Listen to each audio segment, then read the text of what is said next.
Brian DC Mendoza at ito po ang aking daily devotion ngayong araw, August 8, 2024.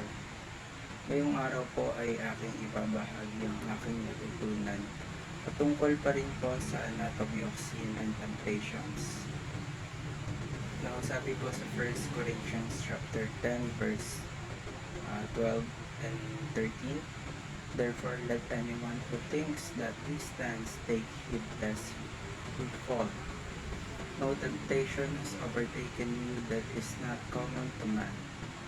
God is faithful, and He will not let you be tempted beyond our ability. But with the temptation, He will also provide the way of escape, that you may be able to endure it. Sa Tagalog po, kaya't ang mga nag-aakalang siya'y nakatayo ay mag-ingat na baka siya'y mabuhay. Walang tuksong dumating sa inyo na hindi karaniwan sa tao, subalit tapat ang Diyos na hindi niya ipahingin tulad na kayo'y tuksuhin ng higit sa inyong makakaya. Kundi kalakip din ng tukso ay naglalaan ng pag-iwas upang ito'y pakayang tiisin. Sabi po sa ating katuruan ngayong araw, unang katuruan po ay sin is a disease so severe that only God's grace can cure it.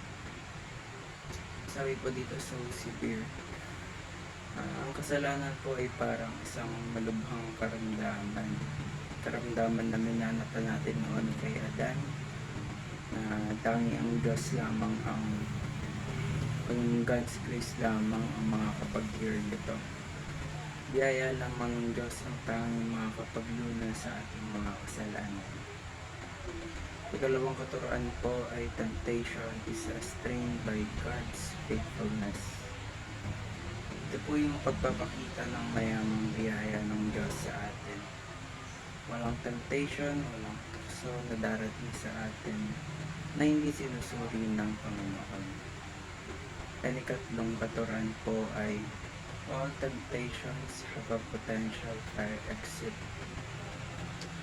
Pwede mong gamitin yung freedom of will mo na piliin yung fire exit ng Diyos. Bibigyan ka niya ng fire exit para ma-overcome mo or ma-endure mo na pagtagumpayan mo ang tukso or temptations. Kaya po, let's always remember to do not give an inch to Satan. Huwag mo siya bigyan kahit inch lang. And trust God's faithfulness. Pagtiwalaan po natin ang katapatan ng ating Diyos. And lastly po is to escape through God's providential fire exit. Let's escape gamit ang fire exit para